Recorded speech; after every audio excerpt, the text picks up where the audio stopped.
அதிசயம் என்றும் இளமையாக வாழும் 5 விசித்திர உயிரினங்களை பார்க்கலாமா வாங்க. உலகில் பிறக்கும் எல்லா உயிரினங்களும் பார்த்தீங்கன்னா இளமை, முதுமை மற்றது மறைவு என்பது ஒரு சாதாரண ஒரு சூழ்ச்சியாகத்தான் இருக்கிறது.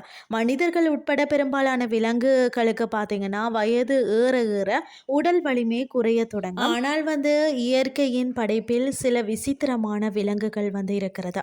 அவற்றிற்கு வயதாவதே இல்லை அல்லது அவை மிக மிக மெதுவாக முதுமை அடைகிறது. அறிவியலாளர்கள் பார்த்தீங்கன்னா இதை புறக்கணிக்கத்தக்க முதுமை என்று அழைக்கிறார்களாம். அதாவது இந்த விலங்குகள்ல உடல்ல முதுமைக்கான அறிகுறிகள் தெரிகிறதே இல்லையா. சாவி இல்லாமல் இயற்கையை ஏமாற்றும் அந்த 5 அதிசய விலங்குகளை பற்றி பார்க்கலாமா வாங்க. ஃபஸ்ட்டு பார்த்தீங்கன்னா இரவாத ஜெல்லி மீன். உலகில் வாழும் இந்த ஜெல்லி மீன்கள் பார்த்தீங்கன்னா உலகிலே மிக புகழ் பெற்ற ஒரு உயிரினம். இதற்கு காரணம் இது தனது ஆயுட்காலத்தை பின்னோக்கி செல்லும் ஆற்றல் கொண்டது. இந்த ஜெல்லி மீனுக்கு உடல்நிலை சரியில்லை என்றாலோ அல்லது ஏதேனும் ஆபத்து வந்தாலும் அது தனது முதிர்ந்த செல்களை மீண்டும் இளமையான ஒரு நிலைக்கு மாற்றிக்கொள்ளுமா. இது ஒரு பார்த்தீங்கன்னா வண்ணாத்தி பூச்சி மீண்டும் புழுவாக மாறுவதை போன்றது. இதனால் இந்த ஜெல்லி மீன் மீண்டும் மீண்டும் குழந்தையாக மாறி வளர்ந்து கொண்டே இருக்குமா. வேறு மீன்கள் இதை சாப்பிட்டால் தான் ஒழிய இதற்கு இயற்கையான மரணம் என்பதே கிடையாது. மற்றது பார்த்தீங்கன்னா ஹைட்ரா. இது நன்னீரில் வாழ மிக சிறிய உயிரினமாக இருக்கிறது. இது முதுமை அடைவதே இல்லையா. அதாவது பார்த்தீங்கன்னு சொன்னால் இதன் உடல்ல உள்ள குருத்தணுக்கள் தொடர்ந்து பிரிந்து கொண்டே இருக்கும். இதனால் பழைய செல்களுக்கு பதிலாக எப்போதும் பார்த்தீங்கன்னா புதிய செல்கள் உருவாகி கொண்டே இருக்கிறதா. எனவே ஹைட்ரா எப்போதும் இளமையாகவே காட்சியளிக்கும். அடுத்தது பார்த்தீங்கன்னா கிரீன்லாந்து சுறா.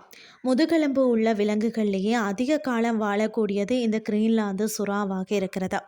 ஆர்டிக் கடல்ல குளிர்ந்த நீர்ல இது வாழ்கிறதா. மிக கடுமையான குளிரில் வாழ்றதால இதன் உடல் செயல்பாடு மிக மிக மெதுவாக இருக்கும். இது சுமார் 250 முதல் 400 ஆண்டுகள் வரை உயிர் வாழும் என்று கண்டறியப்பட்டிருக்கிறதா. இன்னும் ஆச்சரியமான விஷயம் என்னன்னு சொல்லி பார்த்தீங்கன்னா இதற்கு 150 வயதாகும் போதுதான் குட்டிகளை ஈனம் பருவமே வருகிறதா.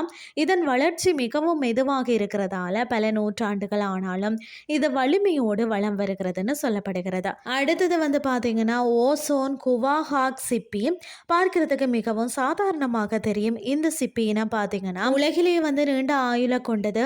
அட்லாண்டிக் பெருங்கடல்ல காணப்படும் இவை 500 ஆண்டுகளுக்கு மேலாக உயிர் வாழ்கிறதா. அறிவியலாளர்கள் முன்பு பார்த்தீங்கன்னா மின்க் என்று பெயரிடப்பட்ட ஒரு சிப்பியை கண்டறிந்தார்களாம். அதன் வயது பார்த்தீங்கன்னா 507 ஆண்டுகள் என்று கணக்கிடப்பட்டிருக்கிறது. இந்த சிப்பிகளின் செல்கள் பழுது அடைந்தாலும் அவற்றை விரைவாக சரி செய்யும் திறன் இவற்றுக்கு இருக்கிறது. இதனால் தான் இவை பல நூற்றாண்டுகள் கடந்தும் ஆரோக்கியமாக வாழ்கிறது. அடுத்தது பார்த்தீங்கன்னா லாப்ஸ்டர் எனப்படும் கடல் நண்டு பார்த்தீங்கன்னா மற்ற விலங்குகளை போல இவை ஒரு குறிப்பிட்ட ஒரு வயதிற்கு பிறகு வளர்வதை நிறுத்துவதே இல்லையா.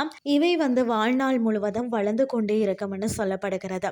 எனவே இவற்றுக்கு முதுமையால் மரணம் ஏற்படுவதில்லை. ஆனாலும் தொடர்ந்து வளர்ந்து கொண்டே இருக்கிறதால ஒரு கட்டத்தில் இவற்றின் ஓடு மிகவும் பெரிதாகவும் கனமாகவும் மாறிவிடுகிறது. மனிதர்களாகிய நாம நீண்ட காலம் நோயின்றி வாழ ஆசைப்படுவோம். இறப்பே இல்லாத வாழ்க்கை என்பது மனிதர்களுக்கு ஒரு கனவாக இருந்தாலும் இயற்கையில் அது சாத்தியம் என்பதை இந்த உயிரினங்கள் நிரூபித்திருக்கிறதுன்னே சொல்லலாம். இன்றைய கிறிஸ்டி உங்களுக்கு பிரயோசனமாக அமைஞ்சிருக்கும்னு சொல்லி நான் நம்புறேன். இதே மாதிரி மற்றும் ஒரு கிறிஸ்டின் வேலை உங்களை சந்திக்கிறேன். நன்றி.